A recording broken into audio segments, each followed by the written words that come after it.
If you're thinking about buying a home in Florida, stop and watch this first, because not every home in the Sunshine State is a smart investment. If you're new here, my name is Lindsay Tronalone. I'm a local realtor with the Jupiter Group, and I also make videos about living in Jupiter. Today, I'm breaking down all the types of homes that might look like a deal on Zillow, but come with serious risks. From flood zones with skyrocketing insurance premiums to outdated builds, noisy locations, bad plumbing, and sneaky HOA traps, I'm going to show you exactly what to avoid so that you don't end up with a money pit. Let's start with the most common deal breaker I see here in Florida: homes in flood zones that can quietly wreck your finances. If you see a home in a flood zone, especially AE or VE, think twice. No matter how good the price looks, insurance costs can be brutal, and they're only going up here in Florida. I had a client recently whose flood insurance went from under $1,000 a year to over $3,000 just because their flood zone changed without their knowledge. And here's the thing, even if you pay cash and skip the insurance that would be required if you had a mortgage, you're gambling with your entire investment. Plus, when you go to sell, your pool of buyers shrinks fast. Most people just don't want the risk or the extra cost. So unless you're getting a truly unbeatable deal and you're ready to take on the risk, skip these homes. Insurance isn't the only hidden danger. Sometimes the way a home is built can put you at risk too. Which brings us to wood frame homes built before 2002. These homes are a gamble here in Florida. They usually don't have hurricane protections that are now required in new construction, no impact windows, no reinforced roofs, and often no roof straps. That means they're more likely to suffer major damage in a storm, and insurance companies know it. On top of that, termites love a wood frame house, and repairs like wood rot or preventative measures like fiber cement siding or stucco can get expensive fast. If you're not ready to deal with the higher insurance, possible storm damage, and the need for constant maintenance, look for a concrete block home instead. But even newer homes can have problems if they're not truly hurricane ready. Let's talk about what to look out for. If you're looking at a home that isn't hurricane ready, no impact windows, no roof straps, no reinforced doors, you need to budget for upgrades. Insurance companies are getting stricter, and some won't even cover you unless you bring the house up to their current standards. These upgrades aren't cheap. You could be looking at tens of thousands of dollars out of pocket. The only time I'd say it's worth it is if you're getting a great deal or the location is truly unbeatable.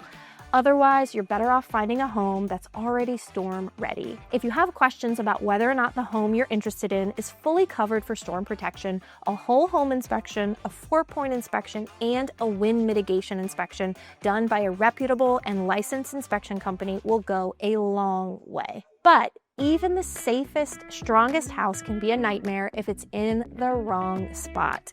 Let's talk about location mistakes. Location matters, and being on a busy road or near a busy train line can ruin your quality of life. I've had clients who thought they could get used to the train noise, but after a few months of train horns at 2 a.m. or endless traffic outside their window, they were desperate to move. GPS shortcuts can turn your driveway into a highway during rush hour, and if you're near the airport, you'll hear planes all day long. These homes are always tougher to resell, and most buyers steer clear. Unless you're truly immune to noise or are ready to invest on impact windows to help drown out some of the sound, skip these locations. Sometimes it's not just the road, it's the bridges and the boats that can trap you in traffic for hours. Of course, waterfront lifestyle is a huge draw here in Florida, and why wouldn't it be? But if you're thinking about buying near one of our many drawbridges, be ready for traffic headaches. During holiday or seasonal boat parades or rush hour, bridges can stay open for 20 minutes or more. And if you hit a train at the same time, you're really stuck. The population is growing steadily here, and that means more traffic. But if you're someone who hates the idea of being held up by a drawbridge or a train every time you need to run an errand, you might want to think twice.